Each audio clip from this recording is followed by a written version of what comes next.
Olá, boa noite a todos.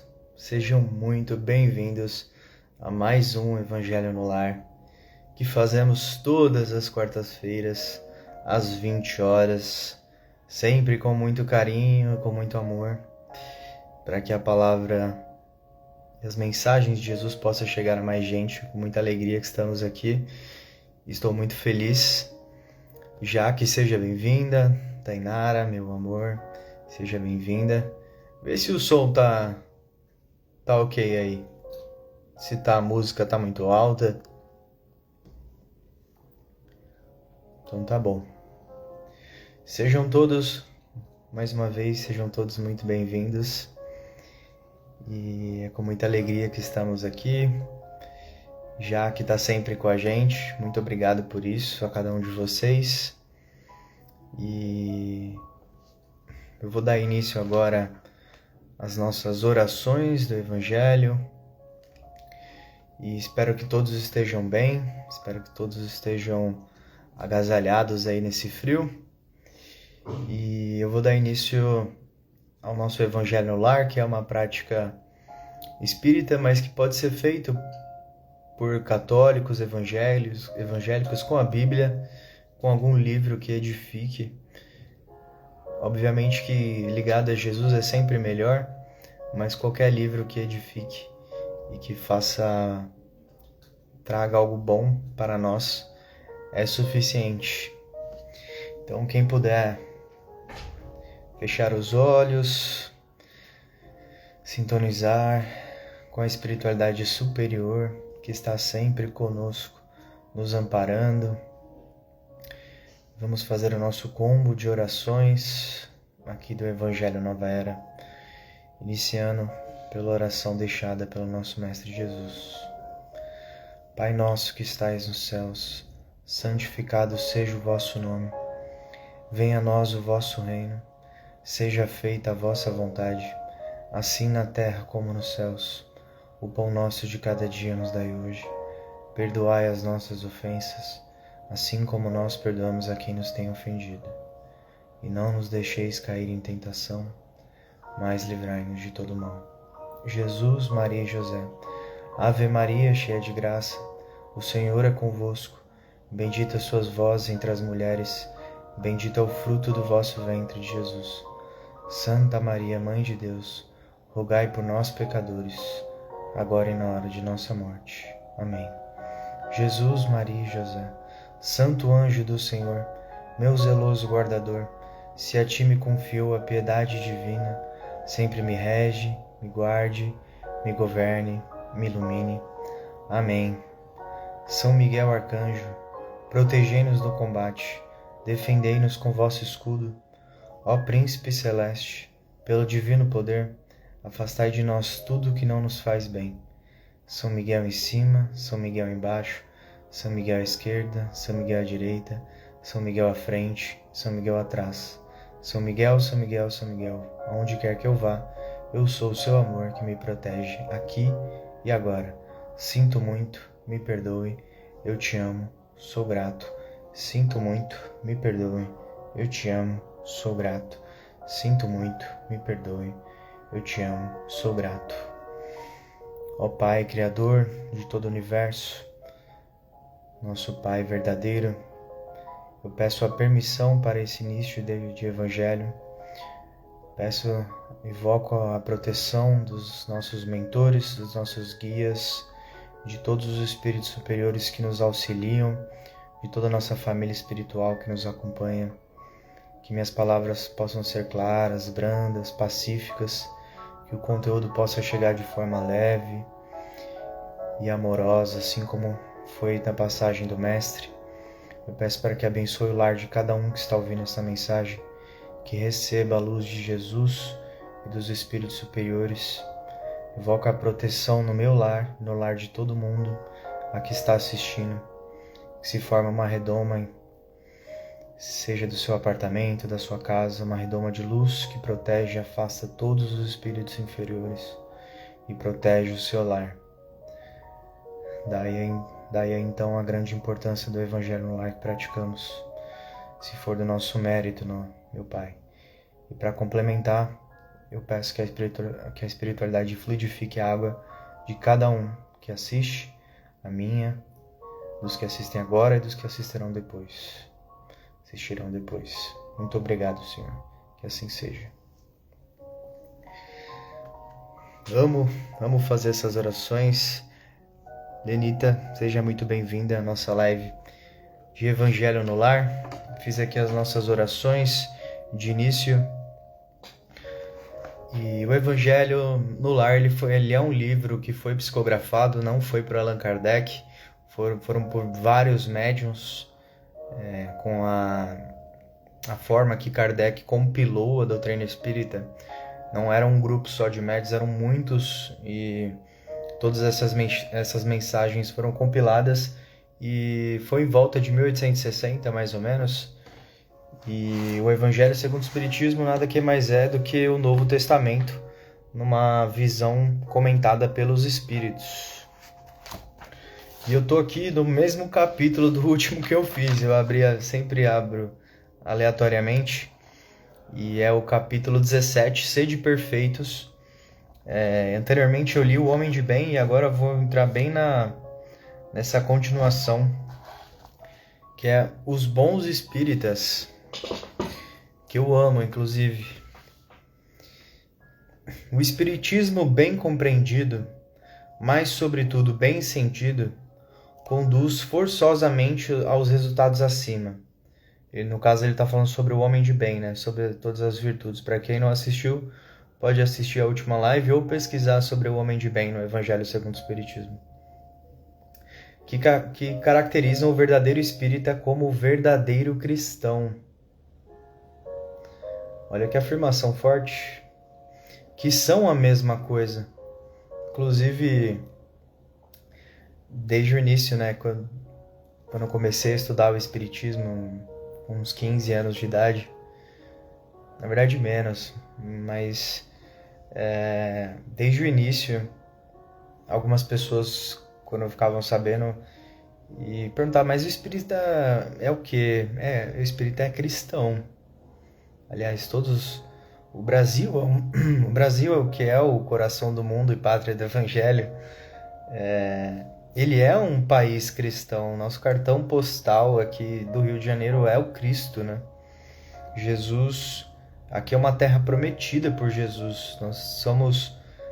muita gente não gosta do Brasil, a gente sabe que tem muita coisa ruim, mas nós estamos num país que foi abençoado pelo próprio Cristo.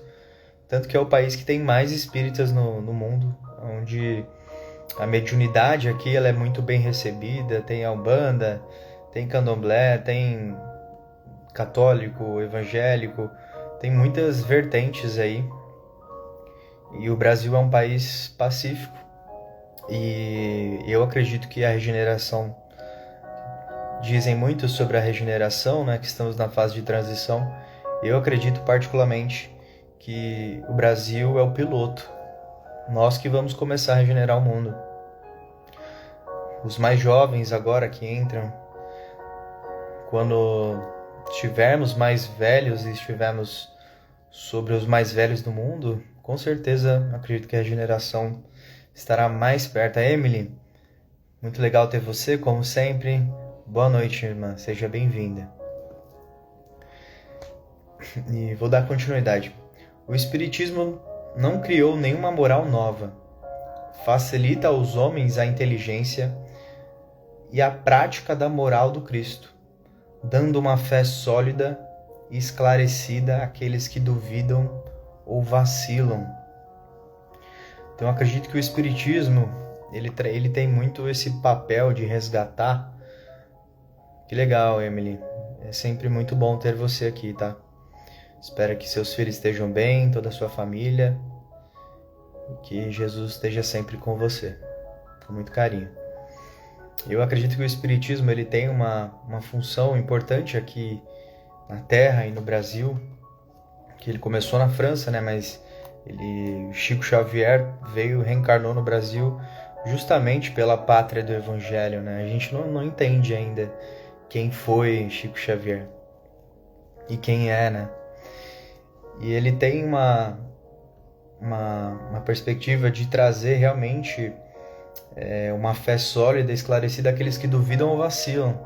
Que quando a gente olha o mundo, né, muita gente sofrendo, horrores acontecendo, guerras, as perguntas, né, que os ateus e católicos, evangélicos se fazem também, por quê? Por que Deus permite? É contraditório, não é? É contraditório termos tanto coisas ruins, só que Deus é eternamente amor, infinitamente justo.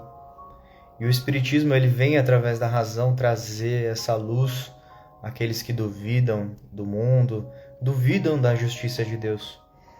Que com a reencarnação tudo começa a se encaixar, as pedras que antes estavam jogadas no quebra-cabeça, as peças começam a se encaixar. A gente percebe que com a pluralidade das vidas, que as pessoas hoje, muitas estão espiando o passado, e muitas também consequências da própria existência atual. Lucão, meu irmão, seja muito bem-vindo à live, irmão. Sempre bom ter você aqui também. Entre sempre aqui com a gente. Então, eu acredito que o Espiritismo ele traz realmente uma fé mais sólida e facilita os homens a inteligência e a prática moral do Cristo.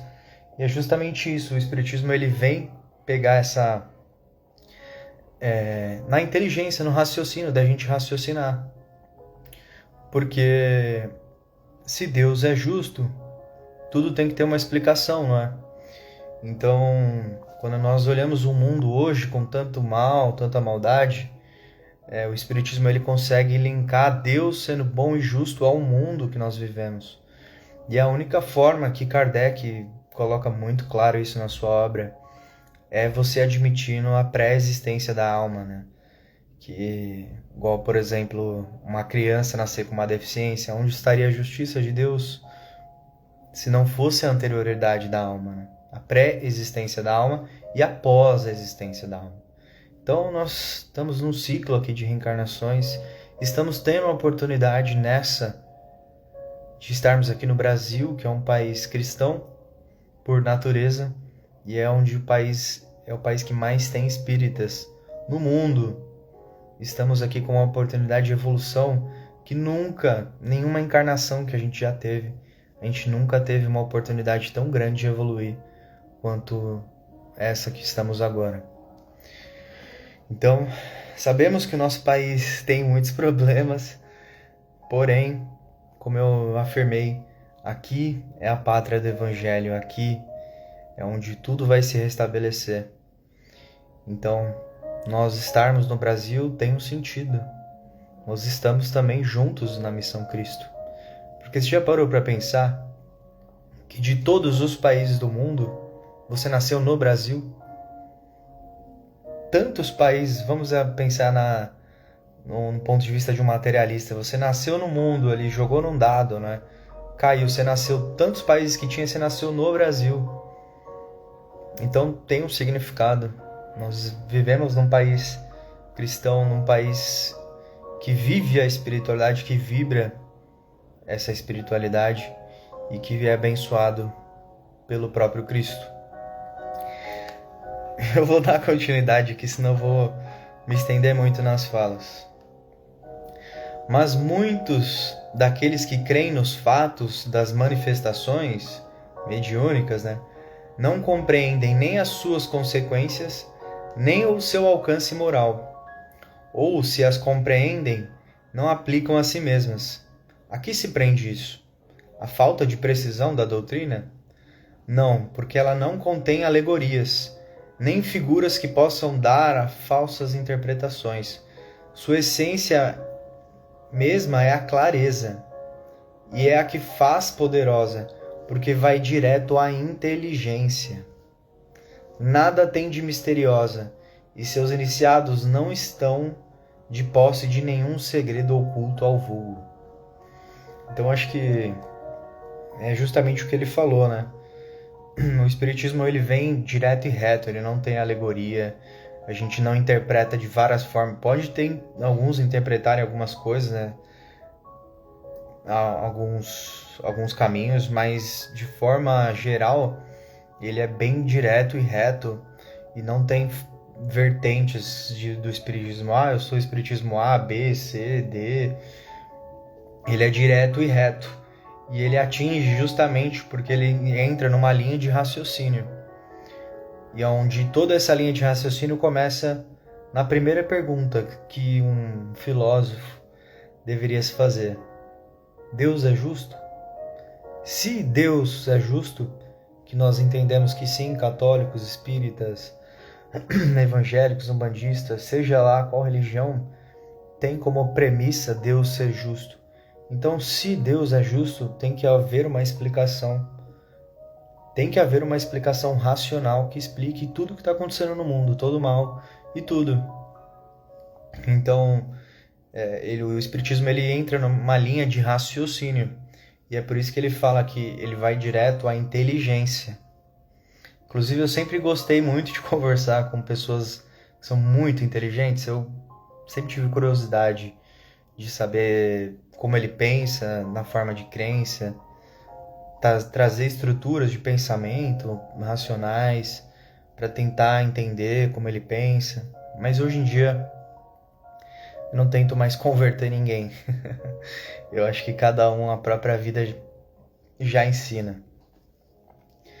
Mas, para quem quer realmente aprender, as obras de Kardec realmente elas abrem a sua consciência através da inteligência e de uma forma que você nunca mais vai ver o mundo como ele é, mas de uma forma boa, tendo em vista que Deus é infinitamente amor, é infinitamente bom e não tem nada injusto, não tem nada mais bonito do que nós sabemos que Deus é amor.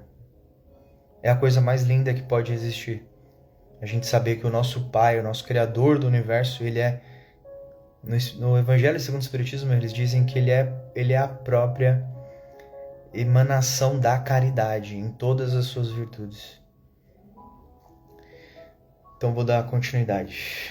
E como ele disse, o Espiritismo não tem nada de... Nossa, eu sou um mago, eu sou isso, não, eu sei conhecimentos ocultos, os espíritos. Não tem nada disso. É simples e rico. É preciso, pois, para compreendê-la, uma inteligência fora do comum? Não, porque se vêem homens de capacidade notória que não a compreendem, enquanto que inteligências vulgares, de jovens mesmo, apenas saído da adolescência, aprendem com admirável exatidão em suas mais delicadas nuances. Isso decorre do fato de que a parte de alguma sorte material, com admirável exatidão suas mais delicadas nuances. Isso decorre do fato de que a parte de alguma sorte material da ciência não requer senão olhos para observar, ao passo que a parte essencial exige um certo grau de sensibilidade, que se pode chamar de maturidade do senso moral. Maturidade independe da idade, do grau de instrução, porque é inerente ao desenvolvimento, no sentido especial, do espírito encarnado. Então, aqui ele está falando sobre os bons espíritas, né?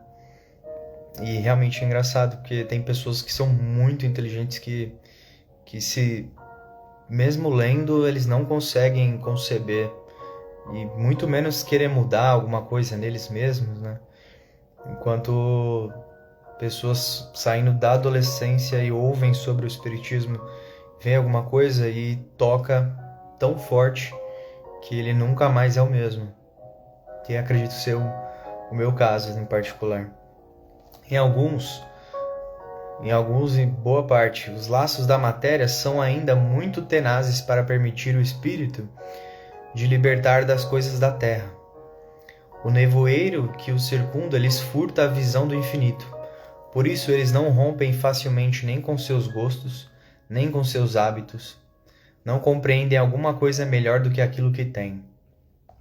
A crença nos espíritos é para eles um simples fato, mas não modifica senão um pouco ou nada as suas tendências instintivas. Numa palavra, não vem senão um raio de luz, insuficiente para conduzi-los e lhes dar uma aspiração poderosa, capaz de vencer os seus pendores. Eles se apegam aos fenômenos mais do que à moral. Esse parágrafo aqui eu acho assim impressionante, que eu já vi muito. Eles se apegam mais aos fenômenos mais do que à moral, que lhes parece banal e monótona. Pedem aos espíritos para iniciá-los, sem cessar nos novos mistérios, sem perguntarem se tornaram dignos de penetrarem os segredos do Criador. Esses são os espíritas imperfeitos, dos quais alguns permanecem no caminho ou se distanciam dos seus irmãos em crença, porque recuam diante da obrigação de se reformarem, ou reservam suas simpatias para aqueles que partem. Essa aqui então é incrível. Porque recuam diante da obrigação de se reformarem, ou reservam suas simpatias para aqueles que partilham suas fraquezas ou suas prevenções. Entretanto, a aceitação do princípio da doutrina é o primeiro passo, que lhes tornará o segundo mais fácil numa outra existência. Meus irmãos, quantas pessoas que eu conheci que infelizmente estão exatamente nessa situação. A matéria ainda é muito forte, eles não conseguem ver algo acima disso, e a espiritualidade para eles é só uma luzinha, mas não muda na vida, nem o que faz. Mas já eu achei incrível isso, porque ele fala que a aceitação é o princípio da doutrina, é o primeiro passo, que lhes tornará o segundo mais fácil numa outra existência. Então, numa próxima vida, ele vai estar com a mente mais aberta, vai estar mais maduro, vai ter mais do que ele chamou de maturidade de senso moral. E aí a matéria vai estar mais fraca para ele. Ele vai conseguir romper mais forte a matéria e conseguir realizar melhor a missão dele na Terra. Aquele que... Boa noite, Fábio. Seja bem-vindo, meu irmão.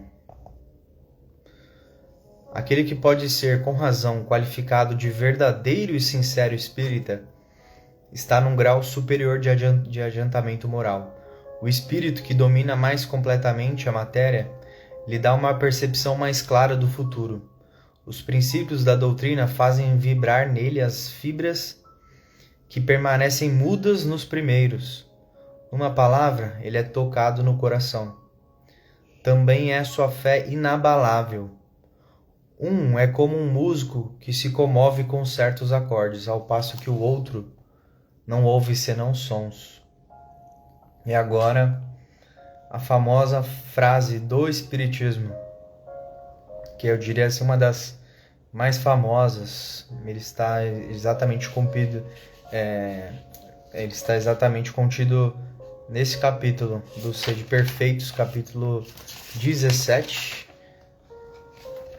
e reconhece-se o verdadeiro espírita pela sua transformação moral e pelos esforços que faz para domar as suas más inclinações. Entretanto, que um se compraz em seu horizonte limitado, o outro, que compreende alguma coisa de melhor, se esforça para dele se libertar e sempre o consegue quando tem vontade firme.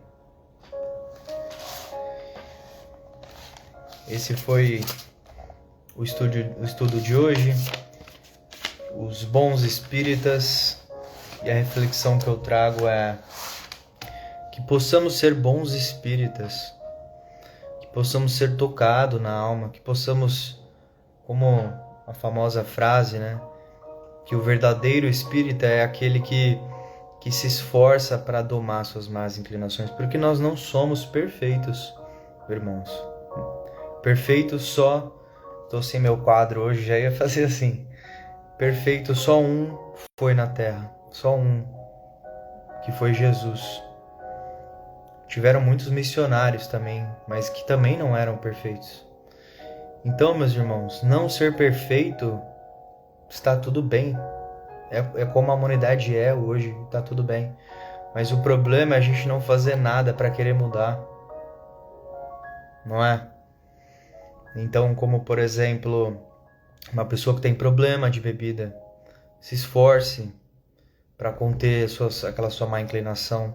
Pessoa que tem desequilíbrio sexual, de adultério, que se esforce. Ele pode ser espírita e ele vai continuar sendo o que ele é, mas ele tem que se esforçar para mudar, se esforçar para fazer a reforma íntima, se esforçar para ter uma vida melhor. Então, foi o que ele falou no final. Se libertar quando tem uma vontade firme. Então, que tenhamos vontade firme, irmãos.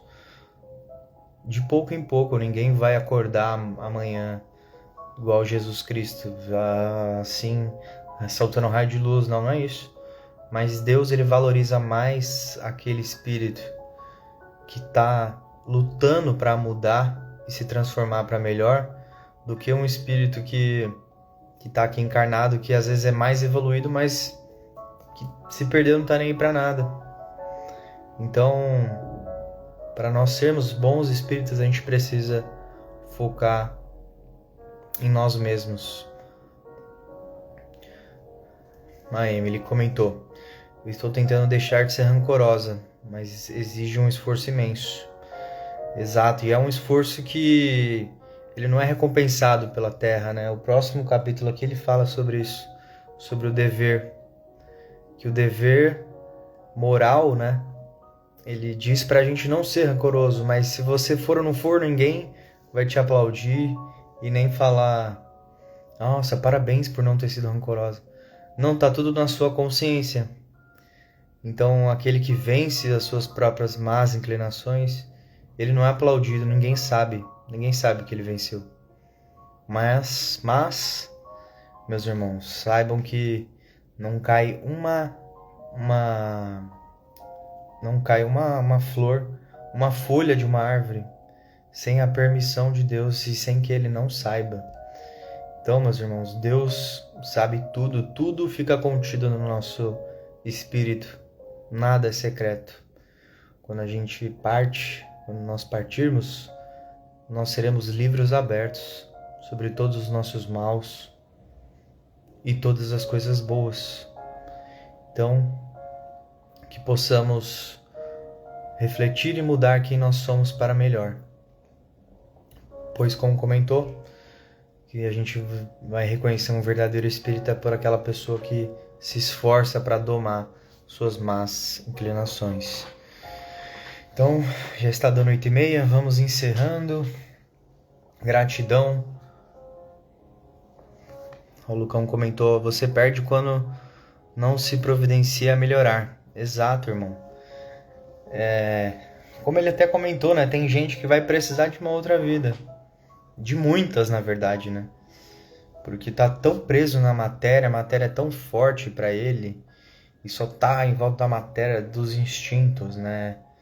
De tudo que vai ser só uma próxima vida, e se não for de sofrimento, né?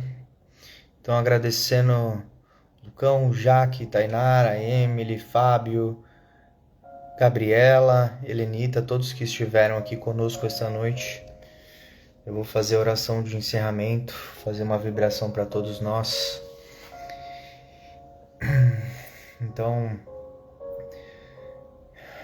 eu vou primeiro fazer mais uma vez a oração deixada pelo nosso mestre e falaria algumas palavras no final, que virão da minha cabeça. Pai nosso que estais nos céus, santificado seja o vosso nome. Venha a nós o vosso reino. Seja feita a vossa vontade, assim na terra como nos céus. O pão nosso de cada dia nos dai hoje. Perdoai as nossas ofensas, assim como nós perdoamos a quem nos tem ofendido. E não nos deixeis cair em tentação, mas livrai-nos de todo mal. Amém. Ó Pai amado Jesus, Deus Criador, eu peço a permissão para encerramento deste Evangelho. Peço que os mentores de cada um que estão aqui, que estão ouvindo, que façam a limpeza energética e espiritual em cada um dos assistidos que assistem, os que assistirão depois, invocando a presença dos nossos mentores, dos nossos guias, que farão a limpeza no nosso lar, nossos chakras, nosso campo áurico, que possamos sair daqui melhor do que nós entramos. Mais uma vez reforçando a fluidificação da água de cada um e agradecendo a Deus pela vida e pela oportunidade de estarmos aqui mais uma vez para melhorar um pouco mais a cada dia, de pouco em pouco. Obrigado, Jesus. Obrigado pela vida. Que assim seja. Boa semana, meus irmãos.